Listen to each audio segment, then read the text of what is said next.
Now, we record the sessions, so if you happen to have to miss a session, you can catch up on the pre-recorded session. Or if you see something in the session you'd like to watch again, please, you'll be able to go back and review it again. Let me cover off a little bit of housekeeping before we jump into some of the content. You have met Kathy there, and many of you know Kathy already. Kathy is our program coordinator, and Kathy is your go-to person for anything associated with the course. If you can't make a session, if you're having technical issues with the learning management system, any admin logistics style parts of the course. So Kathy's details are there on this slide, but you already have emails from Kathy. In terms of Zoom, we are in the webinar version of Zoom, which means that you can't talk to us, but we really encourage you to use the chat function. And we've already seen you're all onto that. A little tip, though, is that when you write in here, you can chat to panelists and hosts or to everybody. And we love that, talking to everybody. So people can see your comments and your questions. Then don't wait for us to say, does anybody have any questions? Because by the time you type it, we'll have moved on and we're jumping back and forth. I'll be behind the scenes for this module, monitoring the chat and feeding questions to Hafez as we go. We're also going to be using Miro. Now, hopefully you've had a little go at that. And Kathy, I'll ask maybe you to pop into the chat the link to the Miro board that we'll need to be using during this session. The other thing that you'll need to do for this course is get access to the learning management system. You would have been sent a link and hopefully you've got in there. You cannot complete this course without getting access to the learning management system. So if you haven't got access, get in contact with Kathy and she'll make sure that happens. At the end, if we have time, I'll run you through a little bit of what's in there, but we'll get back to that. The 4 course presenters, we have Hafez Alavi with the why of raised crossings. Hello, Hafez. We can see you there. We have Bridget. Hello. Oh, good, good. And I'll introduce Hafez a little bit more shortly because he's leading this session. We have Bridget Doran from New Zealand, The Who. Hi, everyone. Thanks. We have Prue Oswin, and I think Prue is just about to log in, and Prue is going to present the where of raised crossings, and I myself, Ken Beer, am going to present on the how, the engineering and design aspects of raised crossings. So there are 4 modules, our 4 presenters.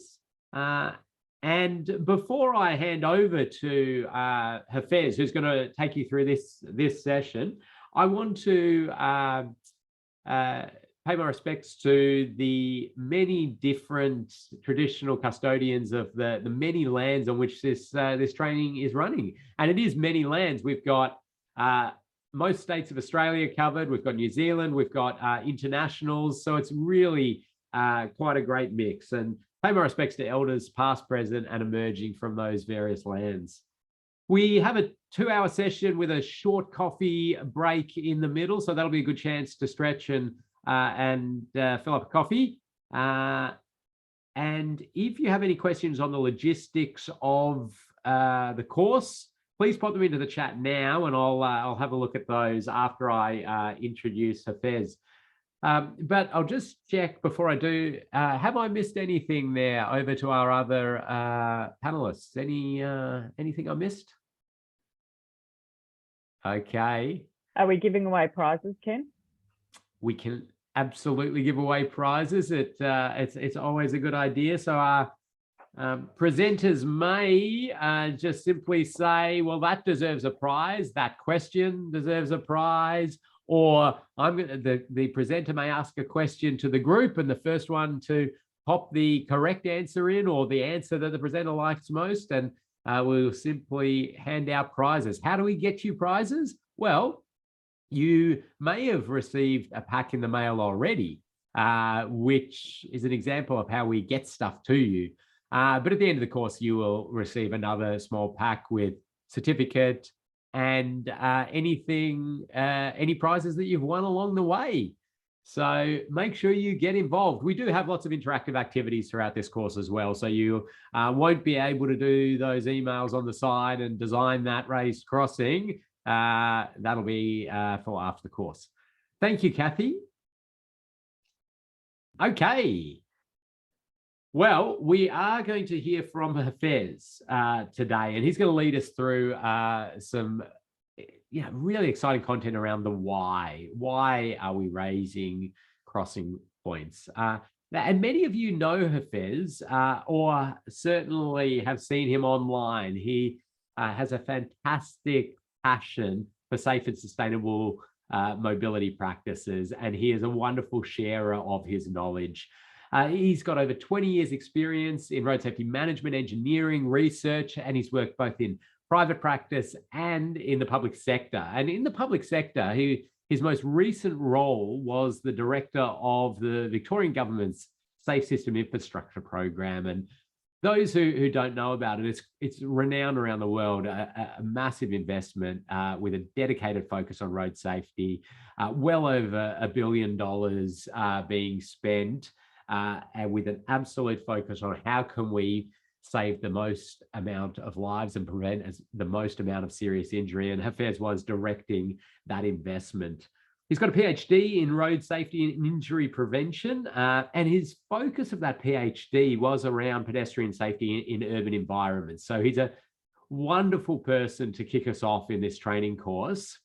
And I'll hand it over to Hafez now, and I think he will be able to take over the slides. Exactly. Thank you very much, Ken. I'll just quickly checking you can see my presentation here. Fantastic. Yes. Ken, you're very generous, and it's fantastic to be working with you, Kathy, Bridget, and Pro here. I just want to say this, we've got fantastic people from Australia and New Zealand here.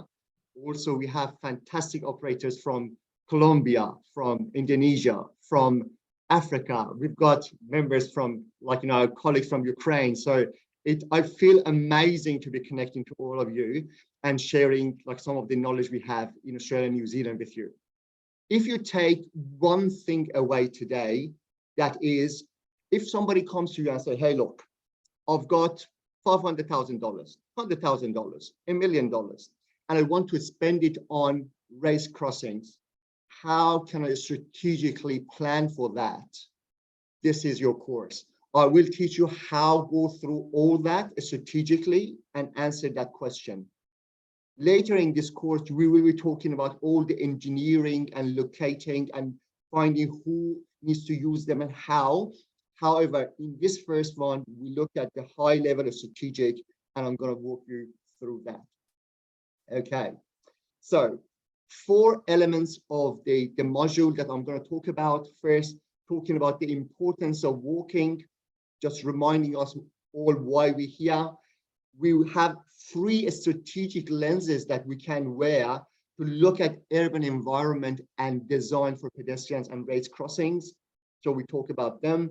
I'll give you some strategic metrics that you can use for your business case developments to convince your decision makers, politicians, community to spend more money on pedestrians and race crossings. And then I will take a really quick practice. We go through together as if we've given a job. We go out there, I walk you through an exercise, and we use all the things we've learned today practically. So you walk away with the answer to that question. Now, walking matters. Why? There are at least five areas that walking help us as a community. It helps our economy. It helps the environment. It helps the health of us as individuals and as community. It helps our society to be more social and cohesive, and our transport system. The way it does it is it boosts our local businesses.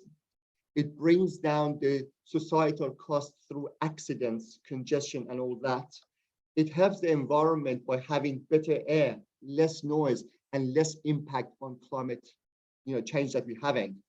it helps everyone to have more physical activity and have lower disease rates and cost to the community.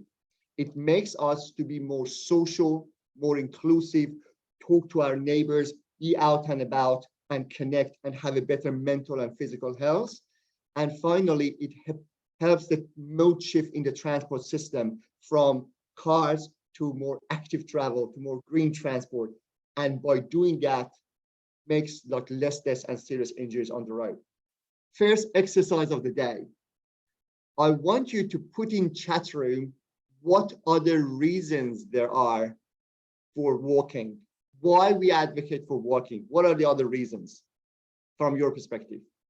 Okay, so you want this in the chat, Hafez?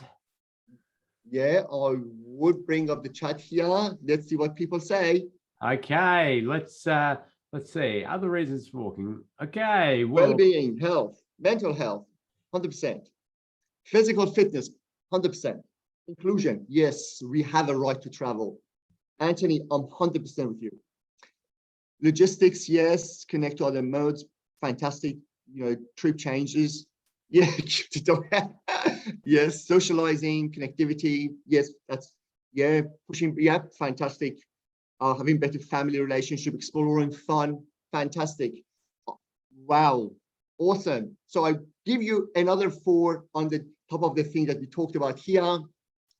So a more walkable community has, as you mentioned here, is very inclusive, but very specifically, and these are things that you can use to convince your politicians and decision makers. The property values increases. If your community is more walkable, your house and your business is more valuable. Also, it's more diverse and inclusive because more different societal classes can come and live in your neighborhood. It's more attractive, and you're going to attract more festivals, more events, be more happy. Okay, thank you very much. First exercise done. We're going to have 10 exercises today, so keep it going. Okay. Fantastic. And remember, Hafez, you can give out prizes if there's ones you particularly like. I think you wanted to give out 20 prizes in just that one, but remember, that's up your sleeve. Prizes. Oh my God, I'm pressed. Okay, so now I think about that. Fantastic. So now I want us to jump on Miro. So in this talk, we're going to be jumping from presentation to Miro, and this is the first Miro exercise. Let me share my Miro board here, and I'll tell you what I want to achieve with this exercise. Okay. So Ken, are we seeing the Miro board here? We are seeing the Miro board, and we're seeing quite a few people in there and moving around. So hopefully you're seeing it. It looks like quite a busy airport there with a lot of planes flying around.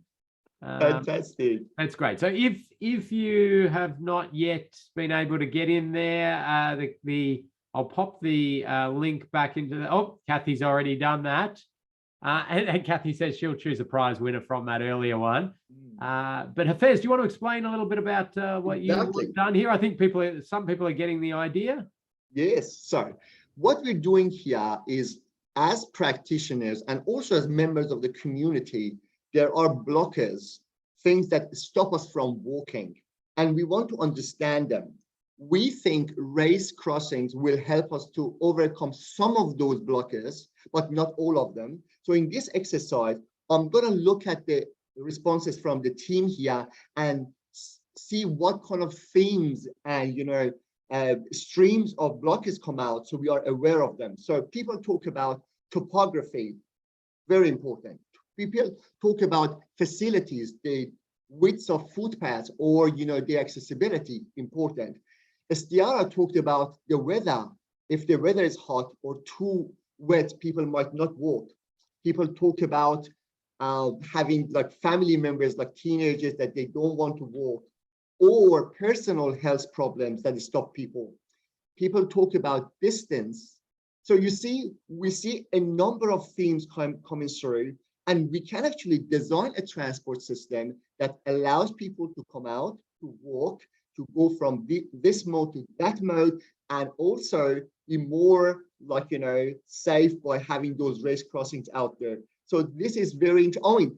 The too much traffic is also really important, and that goes really hand in hand with mode shift and moving from cars to pedestrian. That will help. Beautiful. I think we get the idea what are some of the things. Oh, fear of falling. That's also very important. Very important. So, And that is something that I think Ken and Bridget will talk about, how we design the system that includes everyone and is accessible for everyone. Beautiful. it looks like most people are getting the hang of using Miro and dropping little notes in there, using the menu on the side there. So I think this has been a good one for people to get a bit of practice if they haven't used it before. But certainly we're getting some wonderful input. We will be using this again quite a number of times throughout the different modules. So I'm glad that a number of other things coming through that which are amazing. Security is important.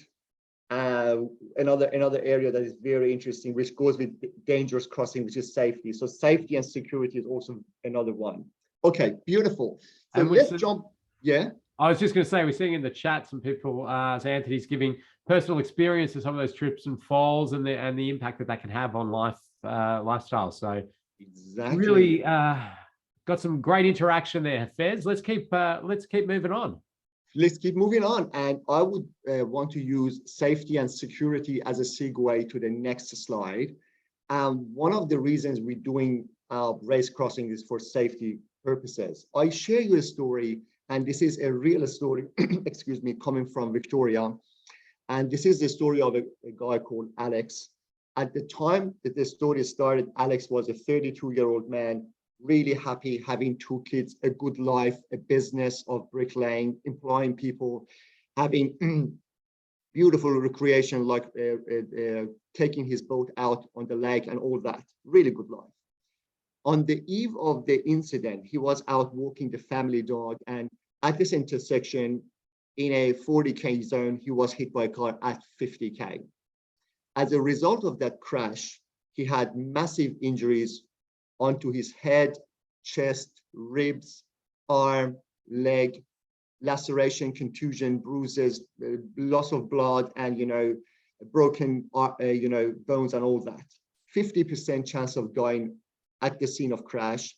And then he has spent 42 days to be precise, in hospital and inpatient facilities. At the time, we were running longitudinal studies to understand what happens to people after the crash.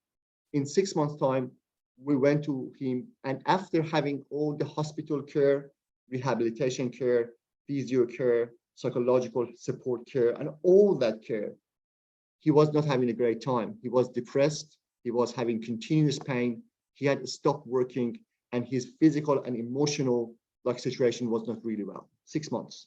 Within 12 months, when we went back to Alex, he had lost his wife had left. He had continued pain and suffering and limping. He had lost the business. He had started gambling. He had all the mental issues. He was really questioning the value of his life, and he was suicidal.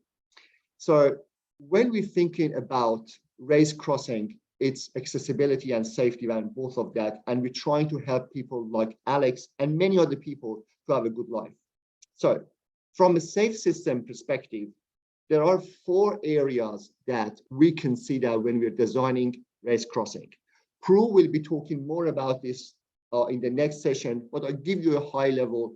When we're designing race crossing, we think about human vulnerability. We talk about value of human life and health. We talk about human fallibility. We make mistakes, so we need to have designs and plannings that are foolproof, that can help us as adults, as children, as elderly, as people with disability, vision impaired, and Bridget will be talking about all that in her module. And we need to share the responsibility and design and plan for really good transport system catering for pedestrians. Okay, what is a race crossing? And this is very interesting because we think we know what a race crossing is, but we're going to give you a description, and I'm going to have an exercise for you. So a race crossing to us is an elevated zebra crossing. It covers the entire width of the road.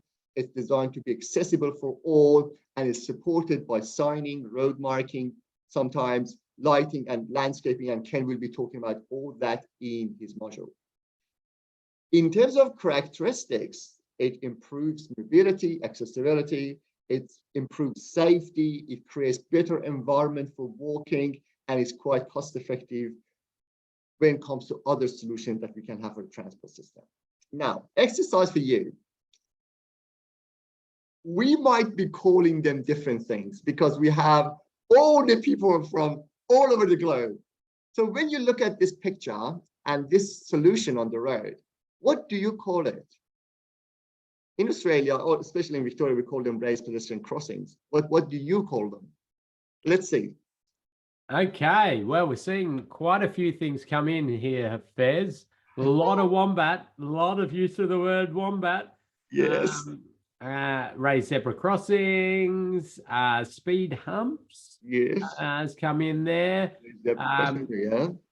Yeah. Somebody saying back in India we used to call them sleeping policemen, which is a term I've certainly heard used around the world.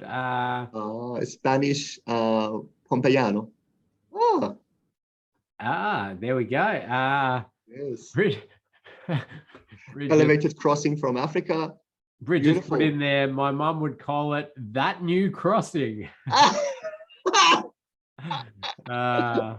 Very good. Very good. Well, I think we are on the same page in terms of concept, and during this course, we're going to really hash out what we mean by it. Let's move on. Thank you, everyone, for your contributions. Okay, so this is another question for you, and again, I keep my chat room open, and for this one, I'm going to give out a prize. So, a properly designed race crossing reduces pedestrian fatal and serious injuries by what percentage? Oh, okay. Oh, you've got some options, do you? Yes, the options are 20% for okay, yeah, 40% for good, 70% for very good, and 95% for silver bullet. Now, Lachlan up there in Queensland's first in with 70, but he's hedged his bets by putting a question mark. Is it 70? Yes. And we've got a few for 70, 20s come in there, 95s come in there, 40s come in. So I think we've covered off all options, and it'll just be you telling us which one, Hafez, and the winner will be announced. So it's very difficult because, first of all, if I do the bell shape goes towards 70, which is the correct answer. Now, we've got so many winners. Well, yes, but it's the first one in with the correct answer is the prize winner. So you've got to be quick and correct, and I suppose have fast internet as well. So let's go back up. It's going to Lachlan. Lachlan. TMR is on the board. Well done. Well done. Awesome.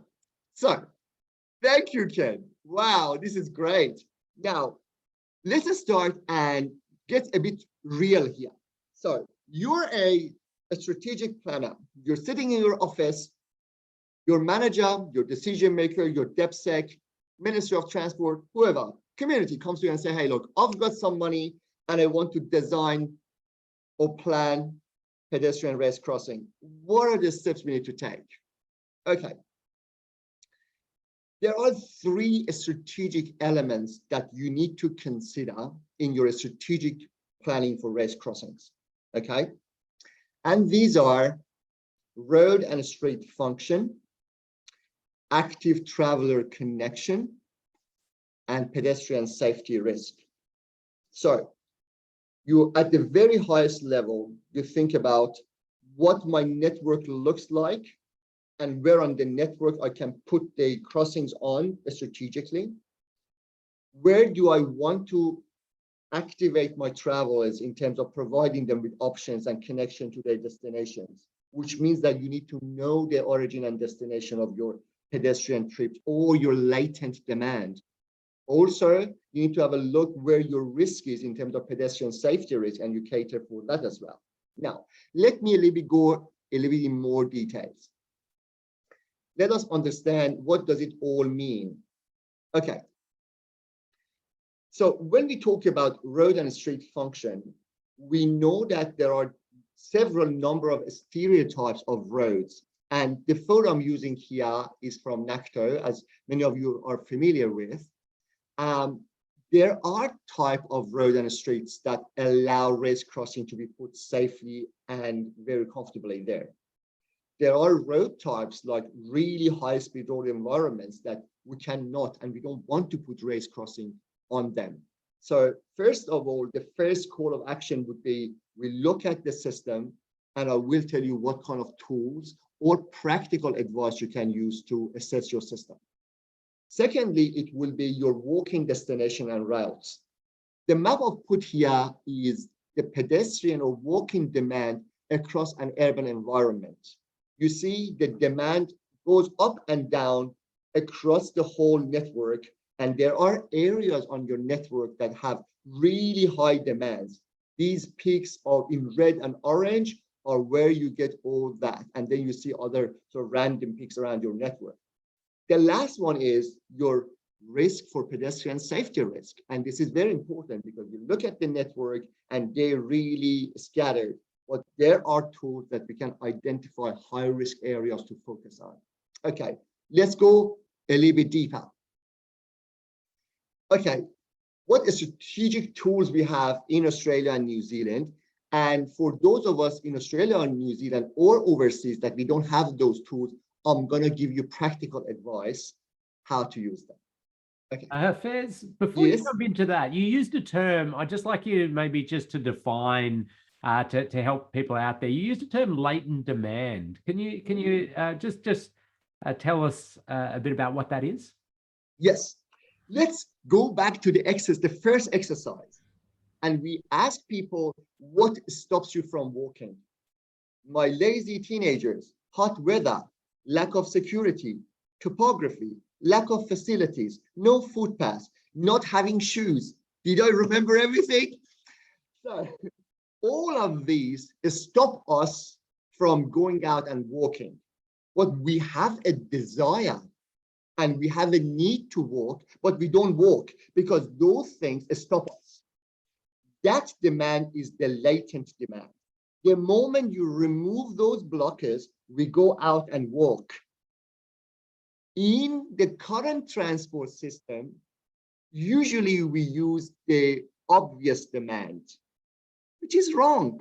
We need to think about if we remove the blockers, many more people are going to walk.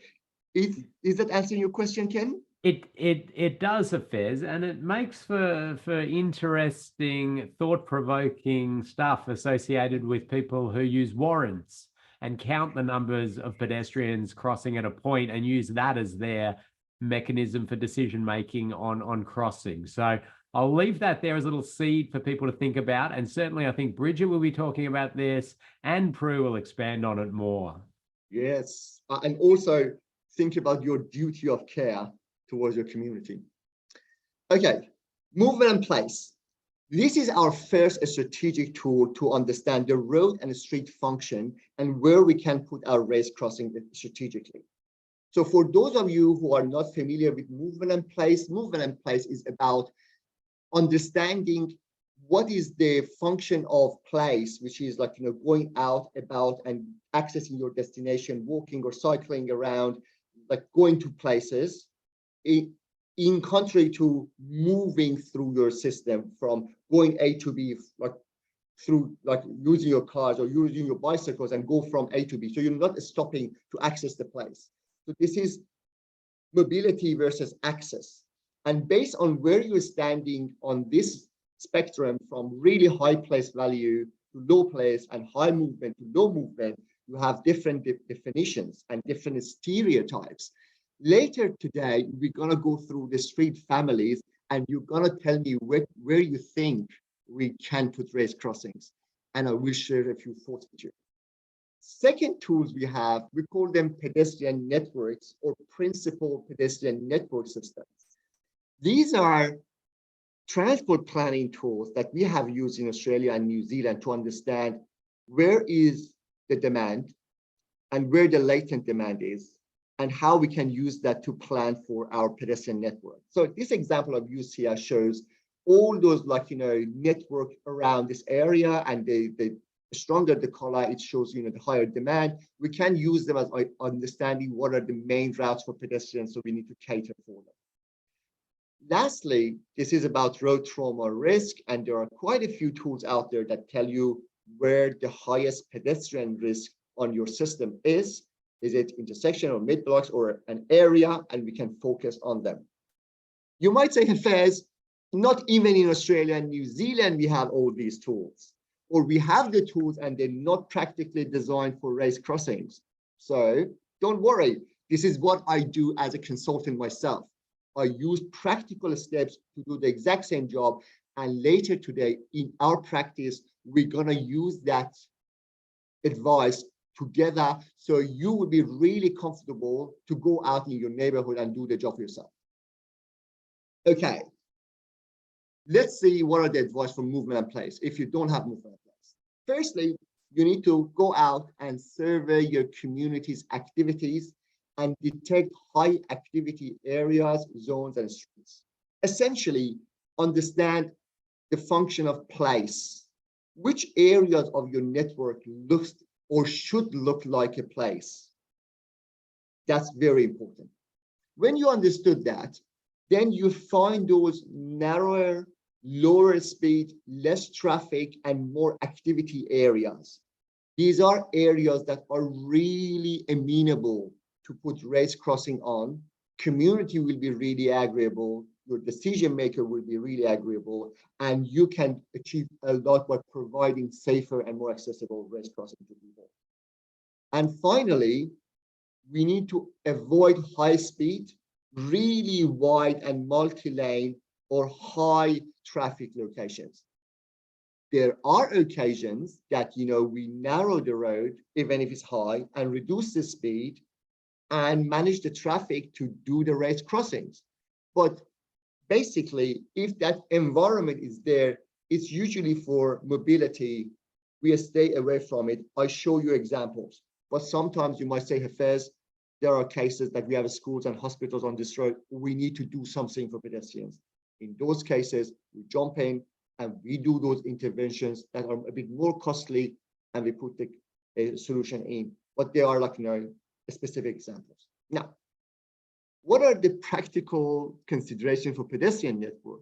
Very similarly, you need to be out. And so you see, one of the things about our course is we invite you to go out and walk and walk and walk. And we have done all that in preparing this course for you. So in the practice, I'll show you what's happening. Okay, go out and look at your destinations. Where are your residentials, educational, schools, commercial areas, shopping districts, hospitals, tourist attractions? All understand where they are. And then if you can count pedestrians, numbers are very important, or guess the latent demand. And there are tools or suggestions how to do that. We can talk about that. And then identify those walking attraction zones or routes. And these are places that you can put your race crossing strategically. And lastly, with crashes, collect the data, map them on your system, using the data on speed and vehicle traffic and pedestrian demand, understand the risk, which is usually number of crashes over your exposure measure, which is vehicle traffic or population. We can use those measures, and then you can have a really good map of risk across your system. Now, I'm gonna give you, because we've talked about quite a few things, and we're gonna have so many exercises coming, I'm gonna give you 3 minutes break. But before we go to the 3-minute breaks, Ken, do we have any burning questions? There's a good question that's come in from Malcolm, and it's somewhat specific, but I think it's a bigger picture general question as well. So the question is, does the previous slide you just showed there, mean that you might use a raised zebra crossing on a 60km/h road? Certainly, Malcolm. That's what we're doing. If we have a 60K environment that is conducive to a pedestrian crossing, so which means that you look at it, you say, this road essentially shouldn't be 60, but it's 60, it's wide. It shouldn't be wide, but it is wide. So what we do, we go in and try to see if we can narrow the road.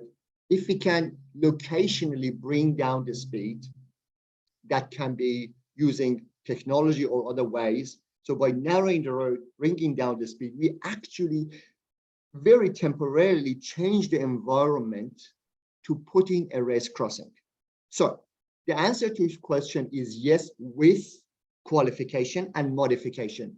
If you don't do those modifications, then putting a race crossing is actually counterproductive and can have backlash, both safety, driver reaction, and then political reaction and all that.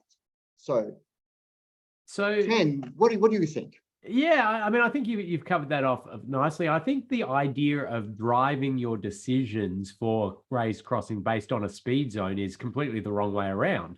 So you've presented wonderfully drivers for where we would be putting pedestrian crossings.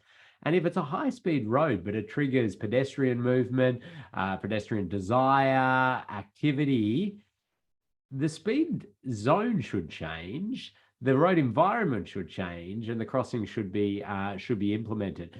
We've got some really good comments that have come in around some of the specific requirements and the practices in different jurisdictions. Yeah. One thing I think it's important for us to note within this course is that we have so many jurisdictions with so many individual specific requirements around that we won't be able to cover every jurisdiction specific requirements.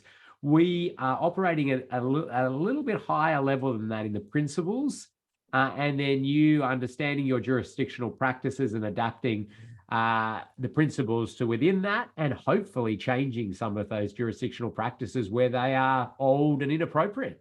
Exactly. And Ken, I would say it's very similar to what Austroads is doing. We developed a harmonized, nationally consistent guidance. However, sometimes we develop supplements that addresses your jurisdiction's needs and requirements. So treat this course as harmonized, sort of, consistent way. But then if it applies to your jurisdiction separately or differently, that's absolutely fine, because there are many ways that we can be creative based on our environment. Okay. One more for you. I'm not going to let you have your coffee that easily, Hafez. Right. There's another term that's popped in there. Anthony's popped in there, speed platforms. Can you explain, or what are your thoughts on the difference between a speed platform and a race crossing? These are two terms that sort of pop up, or is that a crossing on a speed platform? Okay, so this might be semantic, and we go back to the exercise we did about, what do you call this? So just look at the definition of the race crossing. What is a race crossing? It is elevated. It covers side to side of the road. It is accessible for everyone, which means that it's got appropriate widths, appropriate sort of, slopes and all that. And it provides for your pedestrians. If it does that and it sits in the design lines of pedestrians, it is a race crossing.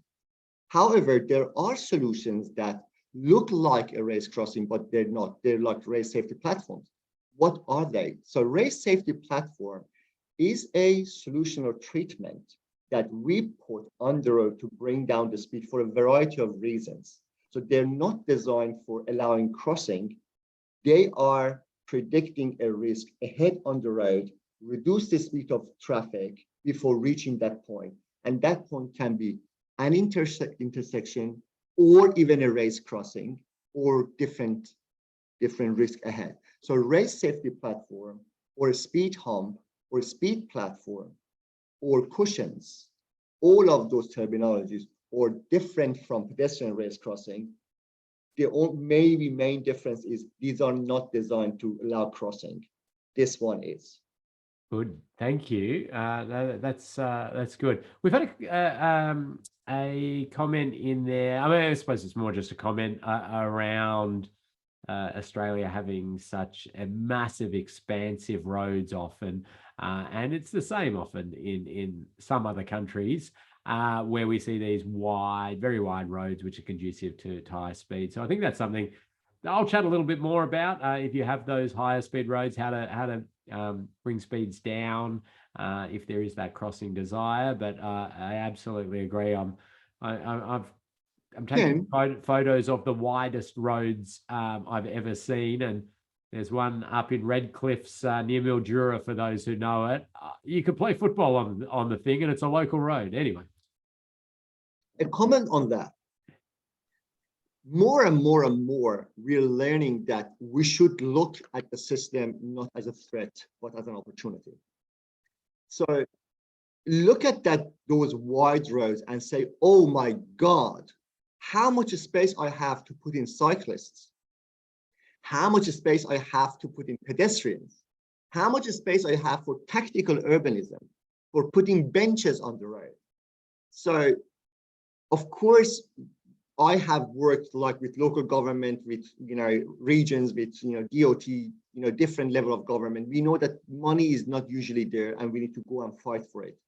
But we know, especially during COVID, that tactical urbanism became really, really successful with putting not as much money. We changed so many neighborhoods. So look at those spaces and don't be afraid. Say, oh my God, what an opportunity. Okay, I agree, and you're having wonderful interaction here from participants, and I'll let people keep that going as we do take that coffee break, and when we come back from that, if there's any burning questions you need to cover, Hafez. I've got the burning questions for my participants here. Oh. Before we go for coffee, and I know I like you need my coffee and my quick bathroom break, but the question for you. We have a system like this is coming from a workshop I did yesterday for Austroads, and we were talking about high productivity heavy vehicles, freight, heavy trucks, prosperity, using the road. And one of the things that came out was a potential conflict or synergy between heavy vehicle design and design for active travel. I have some solutions, but I want to throw to you that if your manager came to you or your community and said, hey, look, I want to design a road network that caters for my heavy vehicles because they're good for my economy, but they go against your mandates for raised crossings because they make my trucks unstable, or they need narrower roads, which is not good for trucks. This is a conflict. How do I address that? What are your thoughts? I'll give you half a minute. Let's see what comes out. So this is a challenging question, I understand. But hey, you're here to be challenged. And now, do you want people to have their break while they're thinking about that? Or do you want them to pop their answers in and then we'll have the break? Beautiful. So Ken, I'd love to have you as my moderator. So let's take 5 minutes break so people can think about that exercise. Okay. And then we come back and then we get that and we jump into the next exercise. Is that okay? Yeah, great. We've got an hour and 15 minutes left in today's session, so we're ticking along beautifully. So how much time do we have left? We have an hour and 15 minutes all up left in today. We've got enough time. I've got so many exercises. Okay, yeah. 5 minutes. Okay, great. Okay, 5 minutes, and then we will be back into it. Beautiful. Back into it.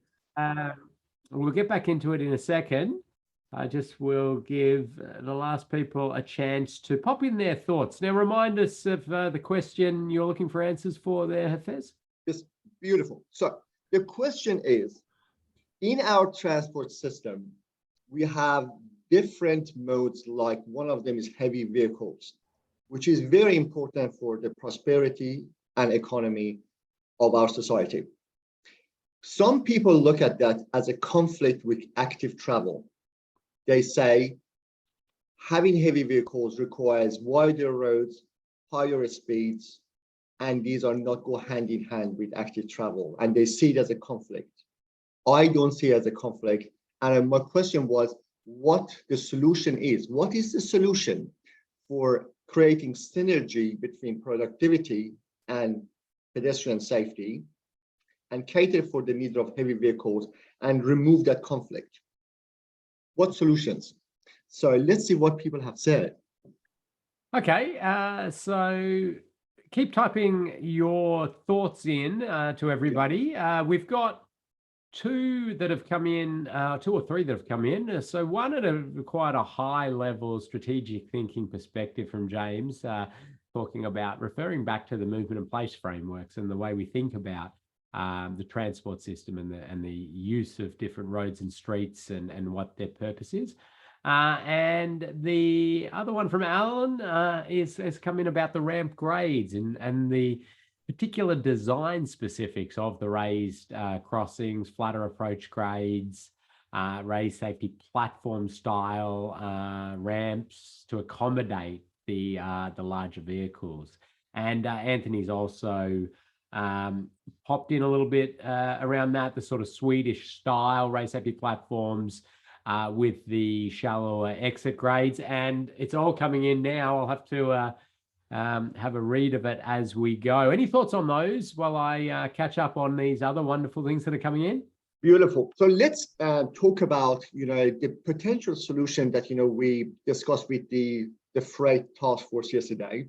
And then I want to give out 2 prizes here, or 3 prizes, because there are 3 elements that are very, very important.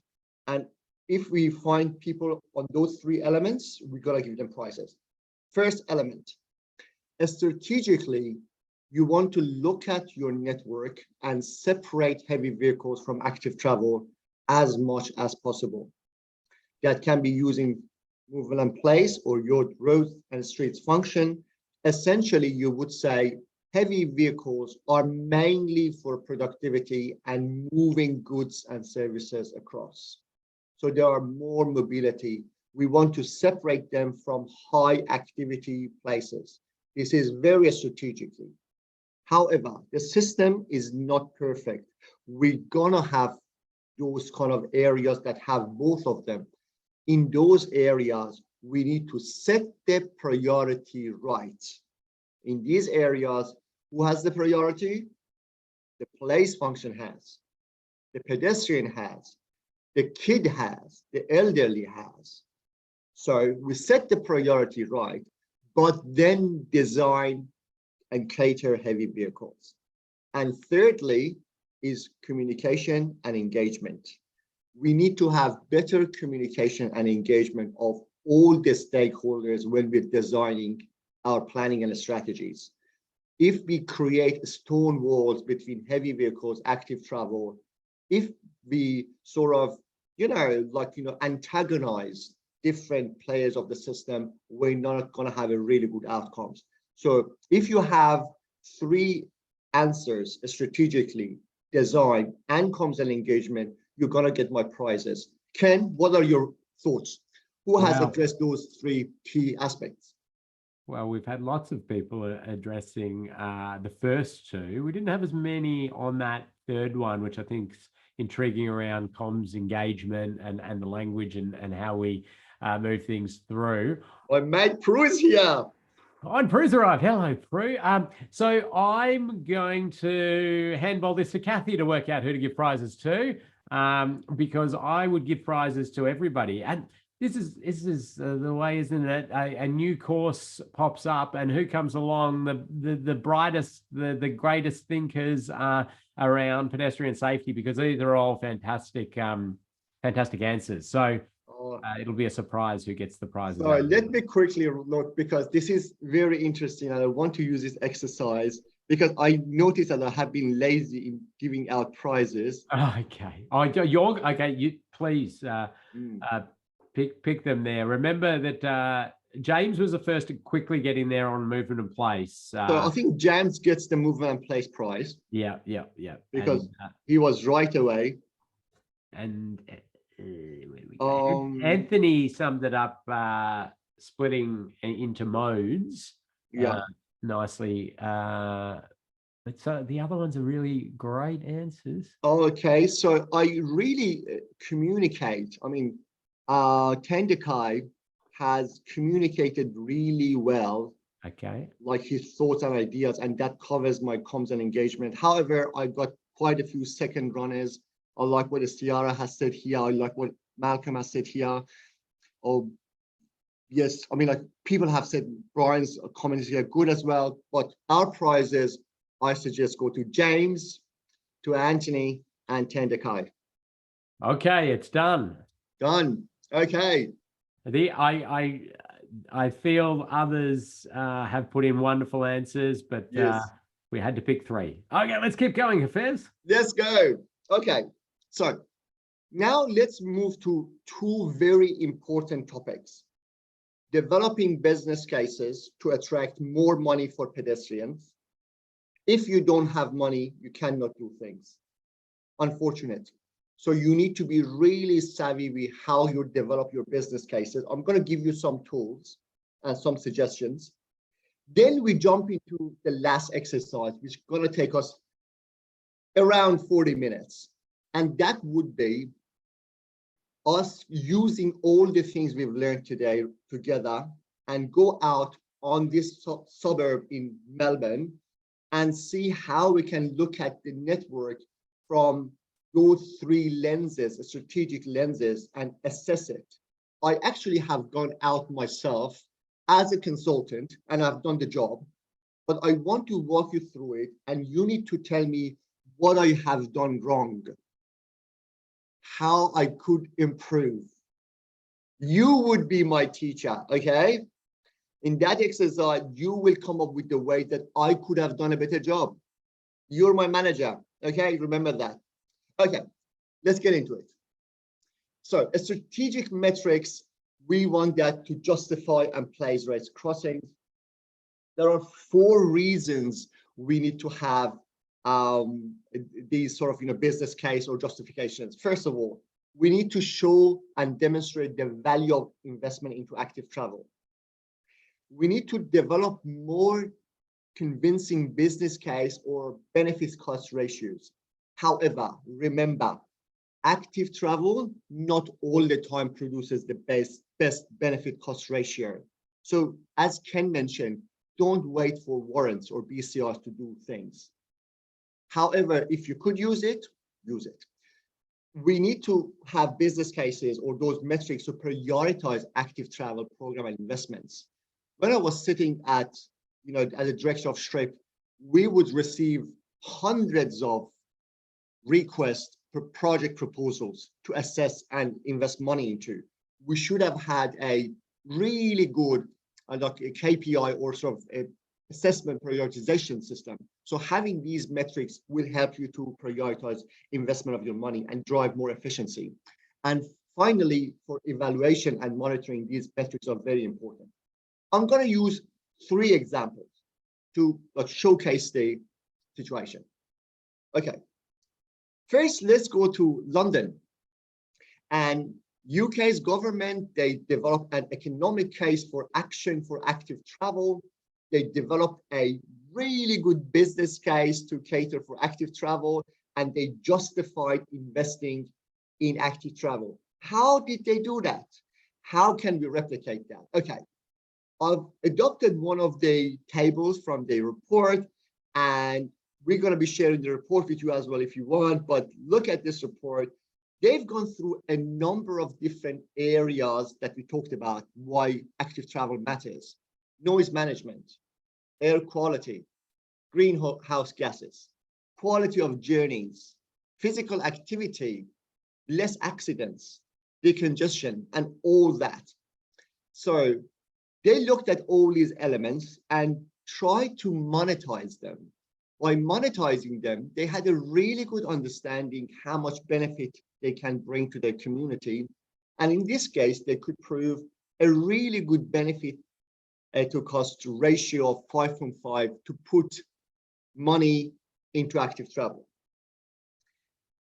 But remember, sometimes because either we don't have the evidence or the costing or the knowledge of these benefits, we are not able to prove the case and we lose the battle. In those cases, we need to go through a different angle. We need to go through the angle of duty of care, climate action, quality of life, social cohesion, all the other things that are not monetize. So you say, Hafez, give me a list.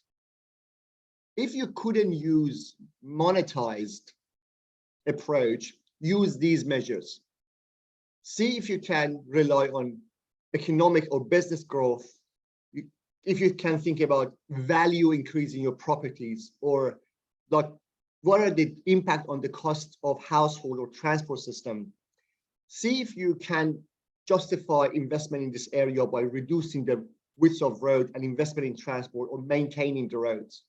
What is the impact on mental health, social cohesion, diversity, mode shift, transport choice, equity, quality of life? And there are quite a few exercises or examples out there that you can use to justify your case. So I'm going to give you another example to see like how people do it. And this comes from Auckland, New Zealand. And what they've done, this is beautiful. And we have Bridget here from New Zealand. We have other people here from New Zealand. Well done, people. You're doing a great job in this area. So Auckland developed simplified metrics to sort of, invest in cycling. You can use it for pedestrian as well. So take these metrics home. So they said, okay, if you invest $1 in cycling, you're going to get $2 to $4 benefit for the society. And that's a lot of health there. They talked about fewer injuries. They showed how many fewer injuries you're going to have if you have more cyclists. They talked about road space increase and less maintenance or investment in transport by having cyclists instead of cars on the road. They talk about health costs. They talk about less pollution, and finally talked about the household costs if you have more active travel. So if I summarize my this part of this, training, you need to justify your active travel through business case development based on strategic metrics. Some of them are monetized, some of them are not. If you can justify through monetary techniques like BCIs, do that. Otherwise, don't get pushback. Go through other non-monetized approaches we have. Go through duty of care. And there are quite a few languages you can use with your community and your politicians. Now, any comments so far, Ken, here? Do we have anything? Yeah, there's some good conversation happening behind the scenes around why benefit cost ratios are used anymore, some questioning of accuracy and is this relevant? We don't want to use these anymore. But Bridget's put a really great sort of statement in about why we included that in this course. And the fact is that there are transport economists and decision makers who are driven by these things at this stage. We can work to alter that into better ways of decision making around transport, but we really need to have tools in our toolkit and the language and the things to put forward when we put a case together for active transport. So that's why we've included it, so people can absolutely use this stuff when they are fighting in that fight. We do want to see a lot of changes in that transport economics model. And we're all in agreement with some of the comments that are coming in there, but sometimes you've got to fight within the ring that you put in. Exactly, and I really like echo what Bridget said, and I would say, hey, look, we need to be creative. Active travel needs lots of love, and the system is not really designed for it. I know it really deeply from the safety perspective, and my colleagues here know it from a variety of different aspects. So be creative, be flexible, use your tools and use them really like creatively and intelligently. Beautiful. Let's jump into the exercise. Okay, now I want to understand something before we jump to the last exercise, which is very exciting. Let me go back to my Miro board, and I want to get your answers on what your case is. Why you're here today? Like, that's my question. Like, tell me why you're here. Like, how this course gonna make your life better. So in this slide, what I want you to put here is tell us what you're doing for pedestrian that, doing this course helps you a lot with. Is it you're developing programs or projects, or you're investing in it, or you're an advocate, or you're changing a nation like some of us from Indonesia are, or you're changing the whole globe like some of us from Colombia are doing that, or you're impacting a local government or the state government in Australia and New Zealand. What is your case? Let's see what comes out.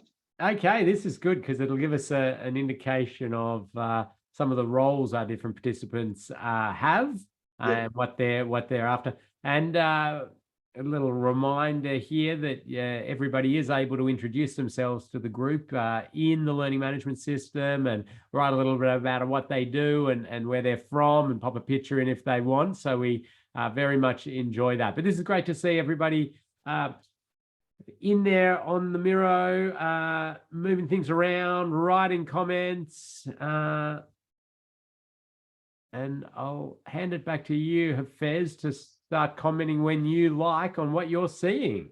Sure. So first of all, Kathy, can I please ask you to move the Miro board a little bit up, because I think people have moved it and it's not fully seeable in my screen here. I think somebody mistakenly dragged it this way, maybe. Let me go back and see what works. Aha, better. The magician, Kathy, I love your work. So, okay, there are a few comments here that I want to quickly read through. And yeah. Okay, we have some very practical comments coming from people. People say, I've got a really present problem that I'm working around the schools and I'm learning these to make schools safer for our children. People are talking about influencing and developing, very important. Advocacy is mentioned here. Justifying investment for national, that's actually that influencing a nation through investment, that's fantastic. Some people are talking about, designing, like they want to learn how to design better environments. We have infrastructure projects that are done by authorities here. Fact checking, understanding the myth about race crossing, convincing decision maker, influencing them. Beautiful. So saving lives, or whoever put that, gonna get a prize. Ken, whoever that put that saving lives, gonna get a prize. Okay, I'm not sure how we find out who that was. Put it in the chat room. Who put that saving lives? The pink saving lives one on there. Pop it in the chat. Put your hand up if that's yours, and you'll be added to the prize list. Yes. Okay. So really quickly, a thematic analysis here. People are here to do a better job at hand they're doing, like around the schools. People are here to learn how the science and practice and evidence can help them with helping, improving, influencing. People are here to have better understanding how to invest their money nationally or at local state. And also people are here to better understand, and as this person has put here, some people here are here for saving lives, which is one of my vision in life. So that's why I totally identify with this person. Sorry, that was quite personal, but hey, look, I'm a human being. I don't look at, but I am a human being. Well, people are still adding things in. People are adding chickens and stars. They're getting so excited. It's wonderful to get the interaction going on there. Yes. So I need to be quick on my feet, but so let me quickly check. Improve safety, provide safe crossing for all, provide connectivity for all, so which is mobility. How to design crossing better, very important question, and Ken gonna be really focusing on that for you in the last module. CPD is put here. There's a comment here I'm trying to read. I think we're getting the picture. Ken, what do you reckon? We're getting the picture. Yeah, I think it's nice coverage there. So I think we can probably move on at this stage. Keep us ticking along into the movement in place. Fantastic. So I was sitting in my office, and this is the story. I was sitting in my office and my manager comes in and says, Hafez, I've got some money to spend in this suburb of Melbourne. I want you to go out and tell me what you can do in terms of pedestrian safety, pedestrian mobility, race crossing in this suburb. And I want you to develop something, a plan that is quite strategic, is defensible. We can take it to our manager and get the money. So what I did, I thought about all the things we talked about today.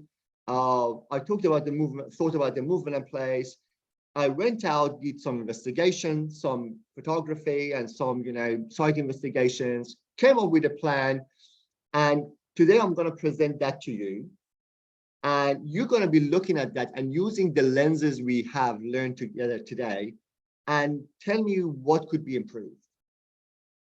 We will have a very specific, oh my God, powerful. We're going to have a really specific exercise at the end for you to tell me a specific design improvements. However, during the process, I want to think about all the other strategic things as well. So let me start with the movement and place function. So when I was given that task, I thought about, okay, what is the movement and place? What are the sort of road and street family types that are out there? So when I go out there, I know to identify them and put race crossings on the streets that are more in a place and allow me to do that. So I dissected the movement and place into rural and urban, and I had a look at different family types based on place function and movement function. And my area was urban, so I focused on urban. I noticed that if the place is in a really high place, that place can be a civic space, or can be Main Street, or can be a CBD area, or a railway station area. So based on the movement it provides for people, or it can be an urban connector, which is really high speed, high volume, or can be local street, or somewhere in the middle. So I had a feeling about, what my environment should look like, when I'm doing sort of, pedestrian race crossings. But then I have a question for you guys. Okay, if we look at those streets and roads family types, and remember you have high place, low place, low place, low movement, high movement, these areas, where do you think we can put our race crossings safely and accessibly? And yeah, just to get a bit of crystal clear clarity on a few things here. Yes. When we talk about place, what are we talking about? Beautiful. So place, Ken, is where I go out to access to the restaurant in my neighborhood to eat. When I go out to access work, or when I go out to have a catch up with my friends and we're walking on the road, or we go to university, or Okay. I'm taking my dad to hospital, or you're taking your daughter to school. Place is where life is happening and we go out there to do something. Okay. But this is destination. Places where life is happening. Yeah. So there's areas to congregate, trade, interact. Yes. Okay. And then Festival, an event. yeah. And then when we say movement, what do we mean? I know a lot of people conjure up a car in that scenario. Is that what it means? Yes, it does. So imagine on the way to that place, I need to move. I need to maybe jump on my car or jump on my bike. Or if the destination is across the nation, like taking lots of goods in my B-triple, big truck, that is movement. So I need to go from A to B to fulfill something at the destination. So that journey is movement. Yeah. So we want to have a system that provides both for place and movement, because both of them are necessary. However, as Jane, one of the winners today, said, we need to understand that movement and place function and separate them enough to create clarity, which is important, safety, and accessibility. Now, here the question is, if you look at this map here, where do you think we can put our race crossing, and which areas I think we cannot put the crossing because they will be a bit dangerous? Okay, so you want people to write that onto sticky notes or Exactly. put, Thank you. okay. Yes. Yep. Let's see what's happening here. Yeah. And we also like some background information. In the next module, Prue gonna take you more details into sort of locating them. So no pressure, Prue. Okay. Okay, so what are we seeing here? People talk about local streets, civic spaces, activity streets, all with very detailed, like where we can put them. That's actually really, really informative. M4, 5, P2, P4. Yeah. Beautiful. And see what else is coming.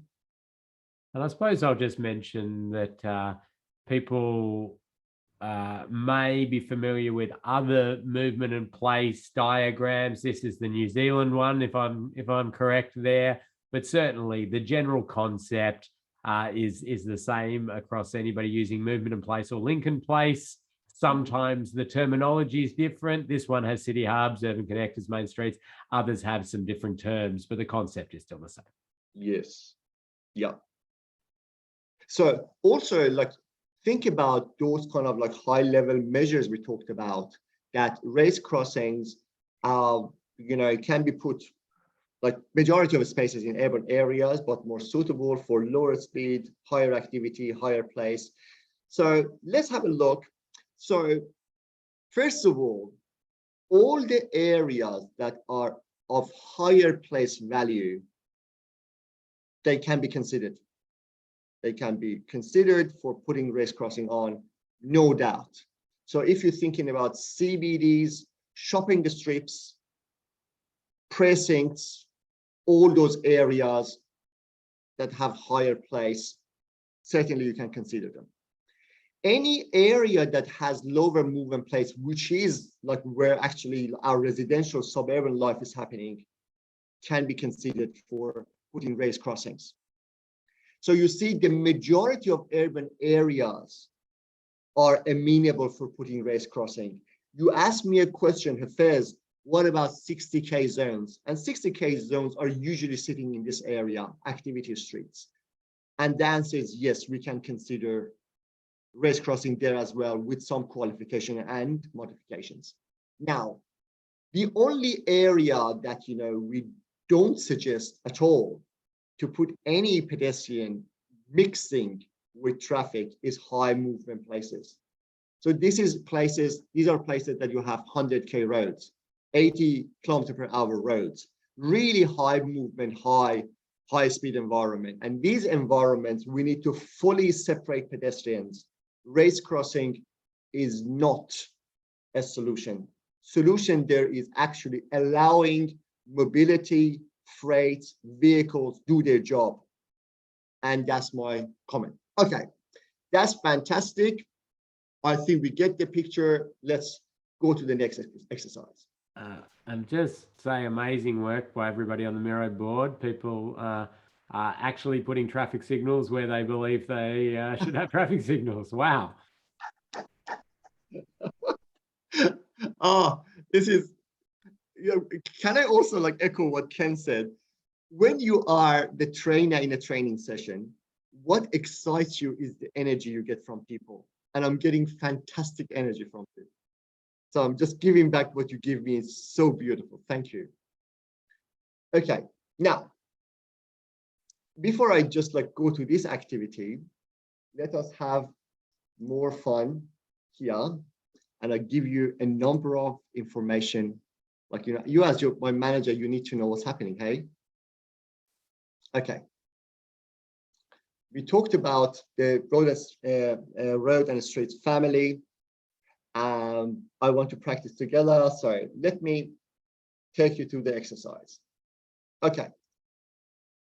So for those of you who are familiar with Melbourne, So this is the CBD of Melbourne, and the area of my exercise is like around 10-15 kilometers from the CBD. The suburb is called Caulfield, and in this area you have a really beautiful race course. You have a campus, a university campus here. You have a train station, railway station. You have shopping districts. You have residential. You have schools. You have community centers. A very lively and lovely area. So I was tasked to go out and look at this place strategically and identify what I can do, especially for race crossings. So when I went out, I did a number of walks around. However, for this exercise, I'm going to show you one of the many routes I took. So I'm going to walk from a local school to the railway station and tell you what's happening and how I use our strategic tools to do the job. Okay. So let me start this. So I walked from the Lloyd Street Primary School all the way to the railway station and back. And doing that, I thought about the three lenses that we talked today: function of roads, demand for walking, and risk for pedestrians. So I quickly just go through this sort of local street is sort of more like less local street, and go through this, come to this shopping strip, went to this main road, crossed this really high movement road, went to the Sir John Monash Drive by the university, beautiful roundabout here, then go to the railway station. Okay, let me give you a little bit more detail. And please remember some of this, because you as my manager are going to assess me. You're going to tell me, Hafez, you could have done this or you could have considered that. Okay, function. When I looked at the function of the environment, in the first bit, I saw like these kind of roads, like narrower residential 40K environment, quiet streets, but I occasionally saw like, with 50K vehicles going through it, but generally speaking, more quiet. And you see some race crossings are already there. So this is the environment I noticed. Then when I moved on, I sort of met this kind of suburban street. And this is where you have trams and you have a little bit higher speed. You have just like, all the activities happening. The speed is higher.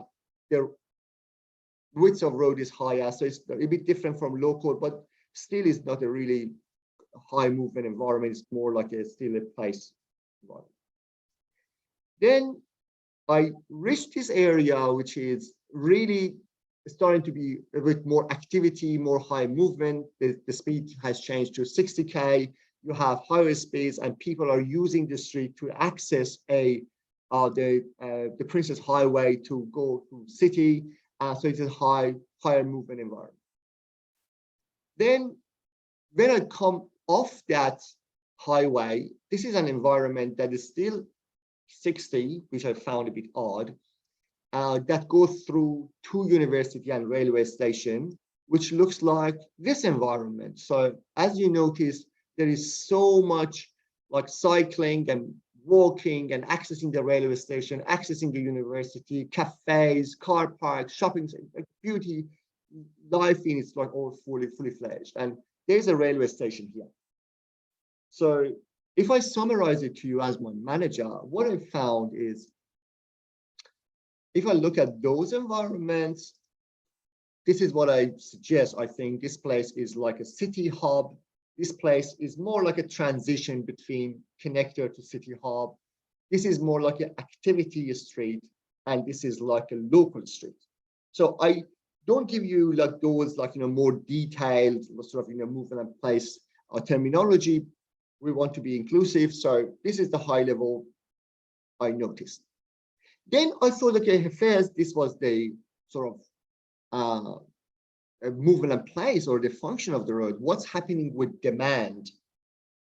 Who wants to use these roads? What are the destinations? So I went again, had a walk around and look at the environment in more details. And these are the key destinations I found here. At this end of the journey, I found station, university, shopping, restaurants, like all that happening in cafes.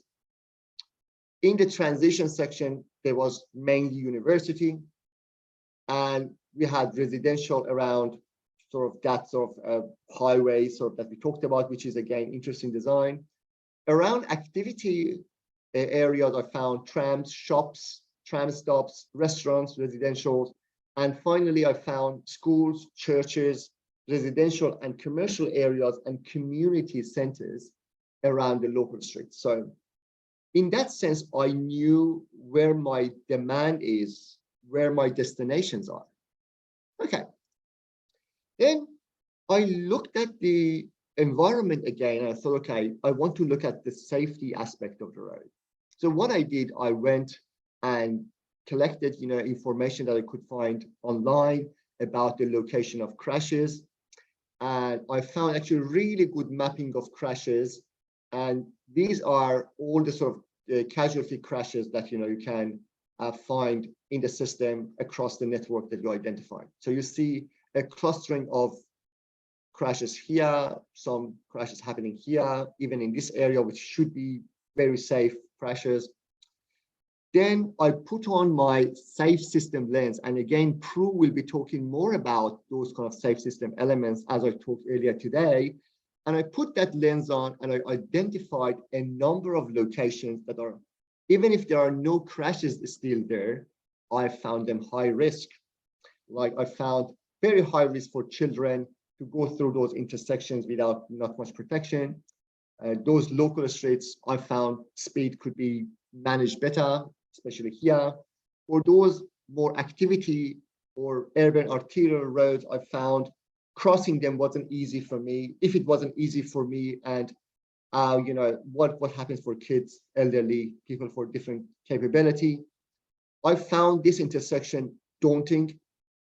And also I found this environment having a 60K posted here, and also a little bit, room for improvement. So now you notice that I have a really good gamut of function, demand, and safety in my head.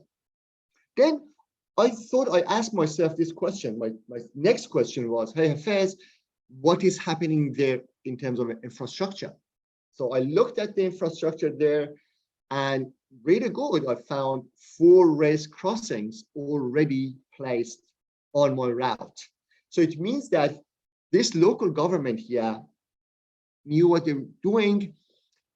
I found a number of areas that could be a little bit played with and improved, which will be our exercise later. But let's think about what could be done more. But Ken, before we go into that, I want to stop here and I want to get some feedback from my managers here. And I've got how many of them? 40 of them. So do you think I did a good job? Do you think I did a bad job? How could I improve? And imagine Hafez can take any feedback, any feedback. Okay, so you want that written into the chat then? Yes, please. Okay. So people are starting to pop a few things in. You've got some positive manager comments. Good job. What's the distance between the school and the destination? So the distance was 22 minutes walk. With the rate of my sort of speed of walking, 20 minutes for me is 2 kilometers. So the distance is somewhere between 1.8 to 2.2 kilometers. Okay. So an interesting point has come in here around, was there adequate shade, especially at crossings where you may have to be waiting? Sure. So Lachlan, when I went to the Walk 21 conference back in 2010 in Den Haag, Netherlands.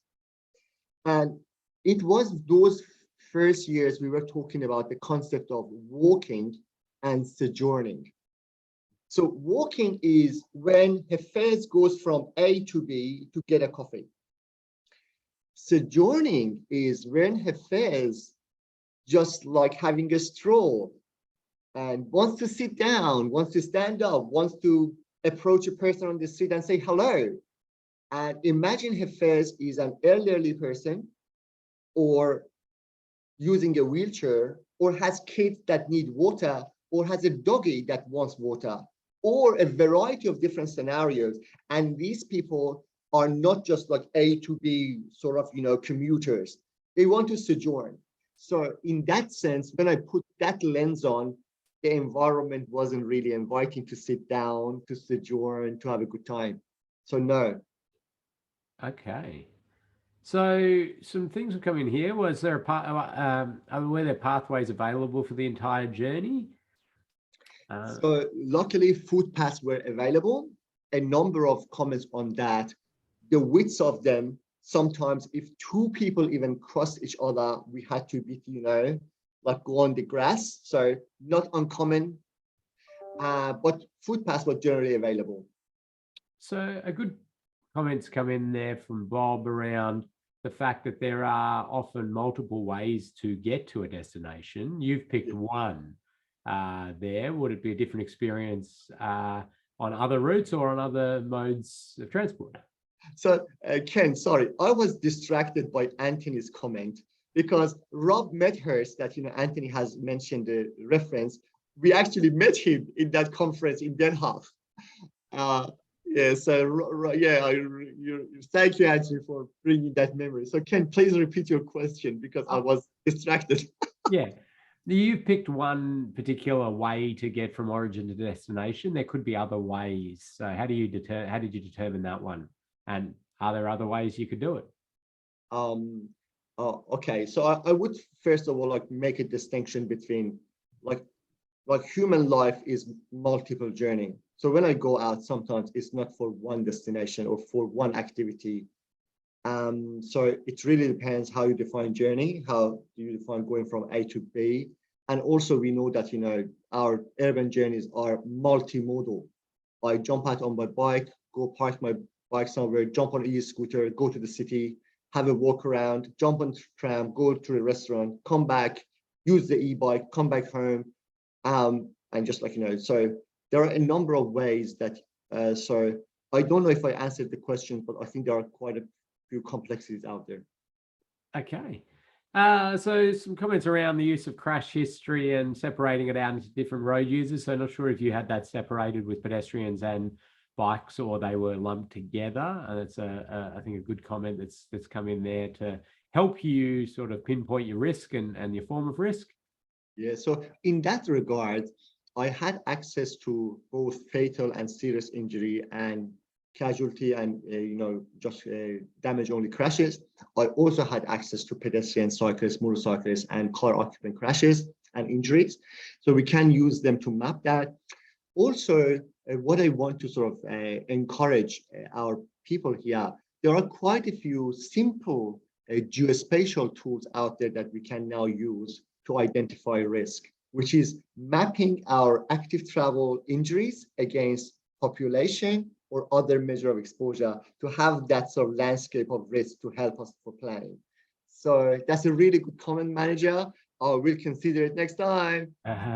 And there's lots of other really good comments, a number of things that will be discussed in more detail by Bridget, by Prue, by myself. So we have about 15 minutes for you in this session left, Hafez, that we need to give Prue some time to run through the exercise that we'll ask people to do between this module and the next one. So can I be a bit this is what I want to do with my people here.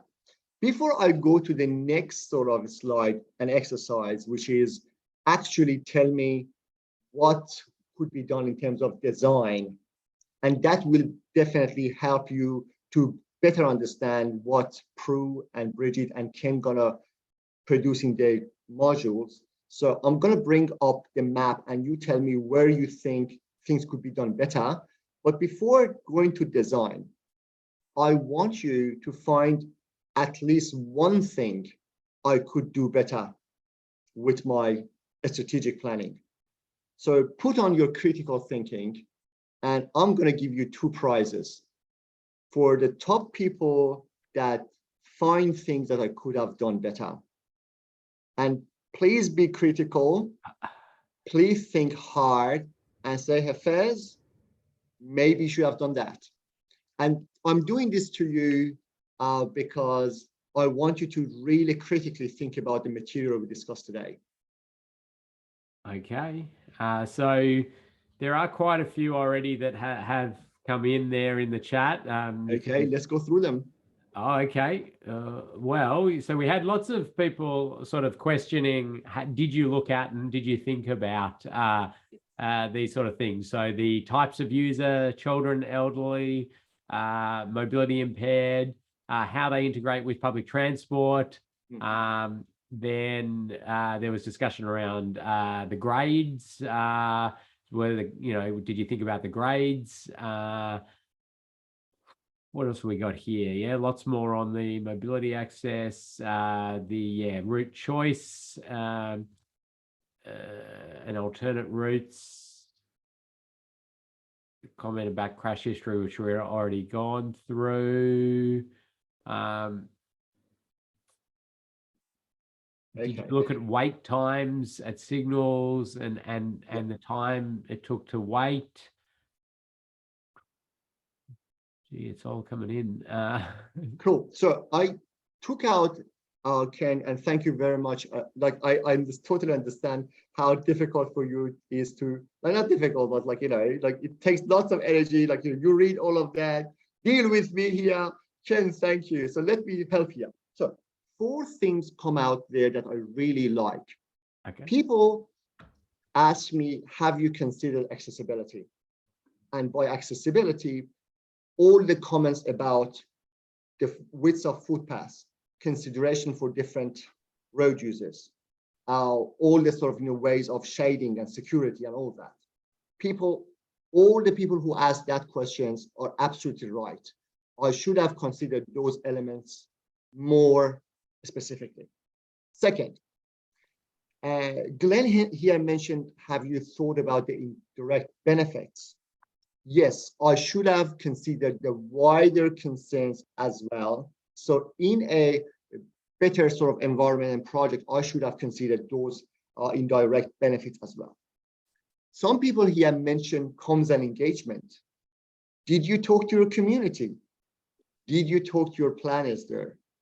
Who else, stakeholders? Did you go and chat to the people at church?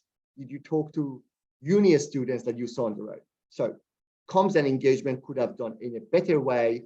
And also we have mentions of maybe costing and design. So remember that even if I think I did an okay job in terms of a strategic planning for this area, there are quite a few ways that I could improve my performance. And having said that, now let's go and have a look at your last exercise before we go to Prue for the exercise for the next session. So Prue, you've got 5-10 minutes, so don't worry now. Sorry. Just a heads up for you. Okay, let me do present. And thanks to everybody for putting their comments in there. We didn't get to everybody's comments, but it's really great to see that interaction. Yeah. Beautiful. So Ken, are we seeing the group activity number 4? We are, yep. So back Beautiful. to the Miro, is it? Yeah, back to the Miro. So you remember we talked about the journey. Now we want to go to, I've given some hints here, and what I want to do here, you see, I've put a number of hints there. So I have spoken about speed management. I have talked about side street access. I have talked about having really high speed environment or different movement place functions that are not really sort of, matching the environment. And I have put a sort of a photo of a roundabout here that, looks like a sort of at level zebra crossing. Now, this is our last exercise today. And I know that, I have really use your energy, and I have encouraged you to do exercises. I know that you might be a little bit, exercise fatigued. Promise, this is the last exercise. Now, please tell me, how could we improve the design of this environment? And by doing that, you're actually giving Bridget, Prue, and Ken ideas when they're doing their modules, because they're going to address all of these in their modules in way more details. So just jump in and tell us, how could we improve the design of this route?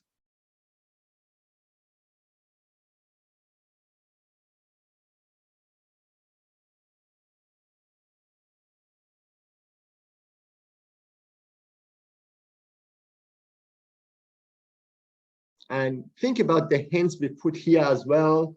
So you have areas with whoever did that thumbs up. That's beautiful. Okay, so putting notes on there about how we can improve the area. Yeah.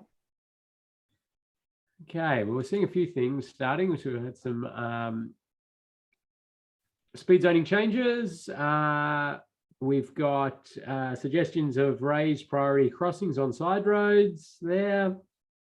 Again, we've got some speed limit changes or questions. Of course, being a raised pedestrian or a raised crossing course, we're seeing a few suggestions of raising that zebra crossing near the roundabout there. I've got comments around wayfinding. And also think about, like, this is sort of, also a sort of, synergy between your other comments as well. Think about those elements you mentioned that stops you from walking. Were they there? If they were there, what would be your solution? Think about all the comments you made today about things that we don't consider in our strategic planning, and we need to consider them. Were they there? And if they were not there, I want you to put in a few words around it, because this exercise is actually telling us, how we can sort of, synthesize the knowledge and insight that we have gained today. So let me quickly, Ken, and I will be coming back to you in less than 5 minutes to finish this exercise, promise to you.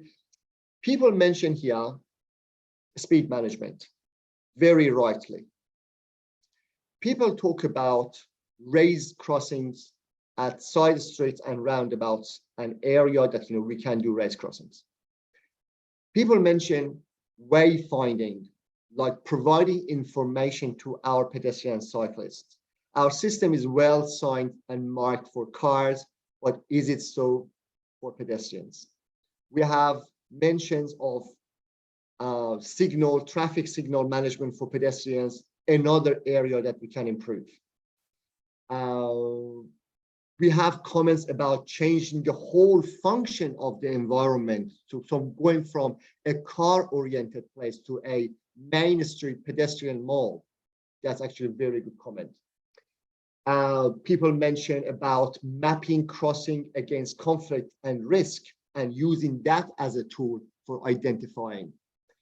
And also we have comments about improvement in accessibility, widths, facilities, lighting, engineering design.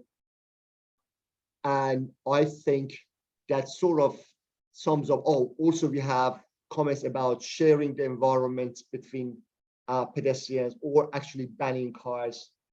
And also we have comments about improvement to security and safety. So on that note, I want to thank you all very much for your participation, putting your brains and practice and knowledge into this training, and just also interacting with me and Ken and each other. I want to put it back to you, Ken, to introduce Prue for the last exercise. Wow. Thank you very much there, Fez. Certainly done a beautiful job of the why and all the importance of it. We knew this would happen, but it brought up a whole lot of specific issues and things people want us to delve into. And we did say quite a number of times that the next modules will cover this or that, or we'll get into details of drainage or locating and these sorts of things. So there is a huge amount still to come.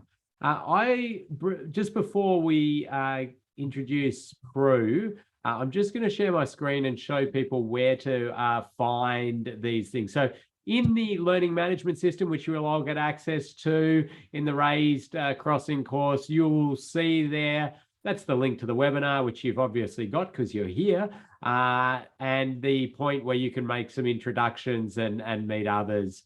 Some course information there. The resources are different resources the presenters will drop in there.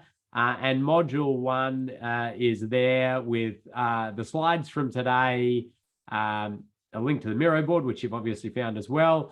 And then this local walking activity, which Prue is about to take you through, but you'll see within there, the tasks, 2 tasks, and there's a link there and a link there. But over to you, Prue. I think you should hopefully be able to share your screen, and welcome, Prue. Thank you. I don't think I need to share my screen. I think I'm happy just to work off that one now. Yeah, I'm going to be presenting in Friday's session on where, but before that, we have a bit of homework to kind of bring together some of the stuff that Fez has been talking about today, and also to set us up with some data and some experiences that we can kind of reflect back on in the where session. So it's a pretty simple task. What we want you to do, and it's all written down here. So it's to go for a walk. It's a short walk in your local area. Choose something, an environment you're familiar with, a place that you know reasonably well. Going for a walk, and all we want you to do is to reflect upon places where you think you can see conflict, or you notice conflict between people walking and vehicles. Notice things about the accessibility of the area and that experience. And so you're basically just going to go for this walk, and then afterwards we've got a survey to capture your data. So it's not actually an assignment. You're going to be filling in a survey where you're going to tell us about where you saw conflicts on your walk. So it's all in that survey, but the main thing is that you go for a walk first and then you complete the survey. The survey is pretty quick. It's just got a few questions, and we'll ask you about your walk, where you saw conflict. We'll ask you to think about where you might consider putting raised priority crossings.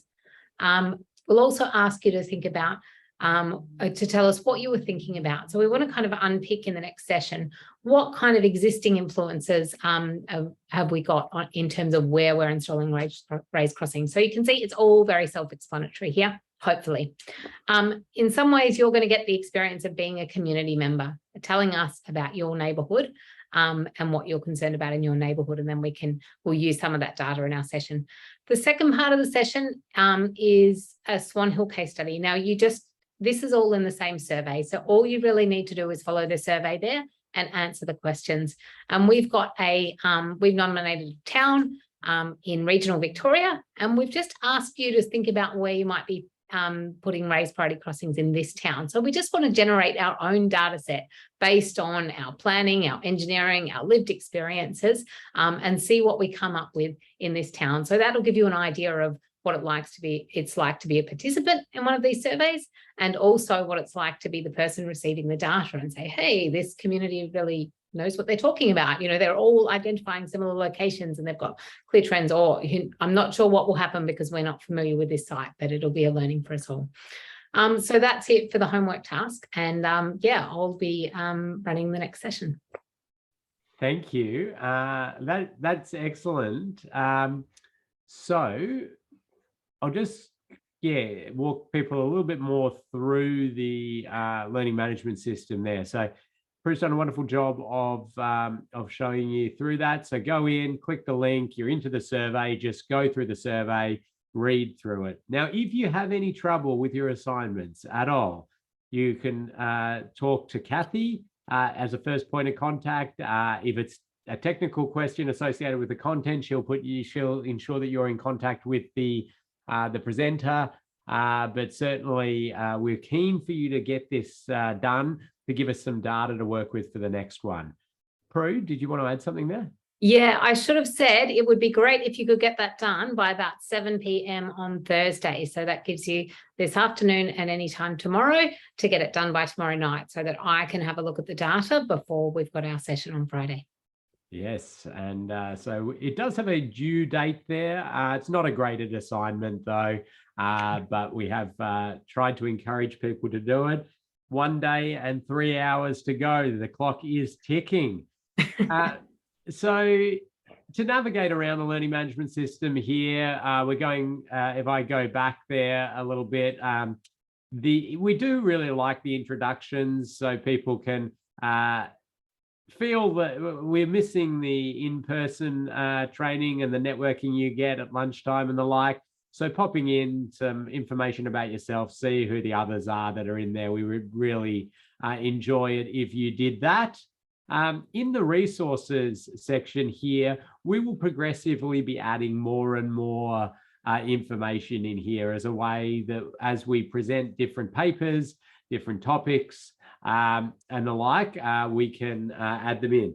And you'll see there, even behind the scenes, as you put great links to papers into the chat, as Anthony did there, a folder will appear and you'll be able to download those papers. So we're trying to collect as many of those resources as we can. You'll see there a couple of folders have been set up there. We've got one road design and engineering resources, which I've been popping lots of 300-page documents in, but don't worry, I'll be taking you through that in a much more concise manner. And Prue will take you through some of that. Bridget's been really active in putting in some of these fantastic documents as well. So there's resources there that will continue to grow. Each module will appear as we start to get closer to it, which will have the slides. And in probably a few hours, the recording link from today's session will appear in here as well. And that's where you'll be able to, if you happen to miss a session, or you want to go back and be Hafez's manager again, you just go click in and jump back and you'll be able to go through that exercise. So that is the learning management system. Make sure you get access. There will be one quiz at the end, which has some multiple choice questions about the content covered throughout the sessions, just to ensure people are getting their head around this stuff. Okay, Kathy, what did I miss? You didn't miss anything, Ken. You're all over it. Very good. Well done. Well done, team. Thanks to everybody for joining us today for the first session, and we'll catch you again on Friday with Prue's session. And Exactly. log in a little bit early for next session, because we do like to give a prize away while we wait, or a few prizes away while we wait. So getting in early is a good thing. But thank you all for the wonderful interaction today. Look forward to seeing you at the next session. Absolutely. And thank you, Ken. You did a great job, man. Thank you, everyone.